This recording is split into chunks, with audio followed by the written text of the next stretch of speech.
Today, we're talking about Omniscient Reader, the prophecy, a story that once again proves why this series stands out in the overcrowded apocalypse fantasy genre.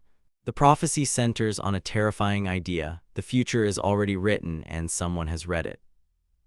As the world collapses into deadly scenarios controlled by mysterious constellations, Dokja finds himself trapped inside the very novel he once obsessively read. This chapter focuses on prophecy not as destiny, but as a weapon. Characters act not because they believe, but because they're afraid of what's supposedly coming. We see alliances forming out of fear, betrayals justified by what must happen, and moral lines blurred by survival logic. Dokja, armed with knowledge of future events, is forced to decide how much of the prophecy to follow and how much to break.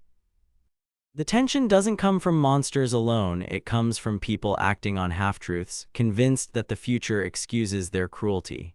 What makes the prophecy so effective is how it flips the power fantasy. Knowing the future doesn't make Dokja a god, it makes him isolated, exhausted, and morally cornered.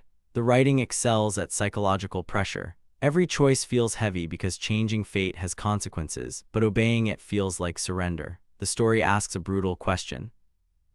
If the ending is inevitable, does that justify everything you do to survive? The pacing is tight, the stakes feel personal, and the thematic weight is stronger than most arcs in the series.